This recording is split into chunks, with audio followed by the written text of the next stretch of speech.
कि शर्जील खान अगर आपकी स्कीम ऑफ थिंग्स में है वर्ल्ड कप की, तो किस नंबर पे आपकी स्कीम ऑफ थिंग्स में आते हैं? देखें शर्जील खान टॉप ऑर्डर में खेलते हैं और कोशिश करेंगे कि उनके लिए अगर उनको हम खिलाएँगे तो ऊपर वाले नंबर पे ही खिलाएँगे और अभी बैठेंगे, डिसाइड करेंगे।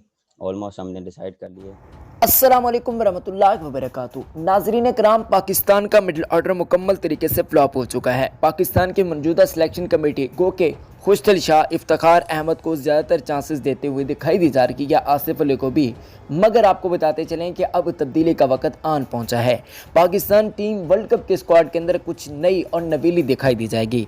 कुछ आपको पुराने चेहरे दिखाई दे जाएंगे कुछ नई स्ट्रेटजी के साथ। अब वो कौन से चेहरे हैं मैं आपको बताने जा रहा हूँ। जबकि शर्जील खान के अगर आप फ़ैन हैं, शुएब मलिक के फ़ैन हैं, हारिस सुहेल के फ़ैन हैं, अगर आप सैम अयूब के फ़ैन हैं, तो आपके लिए खुशखबरी होने जा रही है, क्योंकि मैं बैट्समैनों पर बातचीत करने जा रहा हूँ पाकिस्तान के मिडिल ऑर्डर यानी कि पाकिस्तान के मौजूदा कमजोरी पर। तो इस वीडियो को लाइक कीजिएगा, कमेंट्स में जरूर बताइएगा कि ऐसे कौन से खिलाड़ी हैं जिनको मिडिल ऑर्डर के अंदर सेट करके हम मौके दे सकते हैं। सबसे पहला नाम आता है जी हारिस सुहेल का।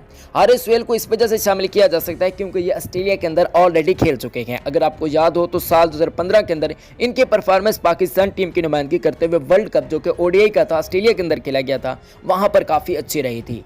उसी तजुर्बे को मद्देनजर रखते हुए इनको मौका दिया जा सकता है। दूसरे नंबर पर जो है वो है सैम अयूब। गो के इनको ऑस्ट्रेलिया में खेलने का तजुर्बा नहीं किया, मगर ऑस्ट्रेलिया के खिलाफ ये खेल चुके हैं और नेशनल टी20 कप के अंदर भी बड़ी अच्छी परफॉर्मेंस का मुजाहरा कर चुके हैं। तो 18 मेंबर स्क्वाड यानी कि 3 रिजर्व खिलाड़ियों में ये आ सकते हैं। सैम अयूब के बारे में ये खबरें गर्दिश कर रखी हैं। अगर फखर जमान को खुदा न खास्ता, पहली बात है वो फिट हो जाएंगे, अगर खुदा न खास्ता फिट नहीं हो, मेरे लुब्बे लुबाब बात का ये है कि इनको भी कंसिडर किया जा रहा है, इनको मौका मिल सकता है। इनके साथ साथ नाज़रीन किराम एक और नाम सामने आ रहा है शर्जील खान का, क्योंकि ये पावर हिटिंग बड़ी अच्छी करते हैं और बाबर आजम इनको नंबर 3 पर खिलवाना चाहते हैं। गो के शान मसूद भी आ चुके हैं, वो भी लेफ्टी हैं। तो देखना पड़ेगा कि भाई क्या सिनेरियो बन रहा है।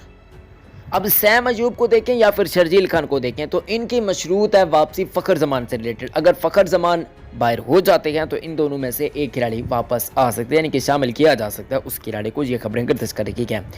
आखिरी नाम जो है और बहुत बड़ा नाम, और जिसके बारे में तकरीबन ये राय पाई जा रही है कि हर तबसरे इन्हीं पर आकर ख़त्म हो जाते हैं कि भाई मलिक साहब को मौका देना चाहिए। मलिक साहब पाकिस्तान टीम को बेहतर राह पर गामजन कर सकते हैं, पाकिस्तान के मिडिल ऑर्डर को बेहतर बना सकते हैं। अच्छी बात यह है कि इनको भी कंसिडर किया जाता है। देखिए, अगर ये 4 खिलाड़ी आ जाते हैं या फिर इन चारों में से 2 खिलाड़ी भी शामिल हो जाते हैं, तो मैं यकीन से कह सकता हूँ कि पाकिस्तान का मिडिल ऑर्डर मजीद मजबूत हो जाएगा। हारिस सुहेल और मलिक साहब में से एक भी आ जाए फिर भी कमाल।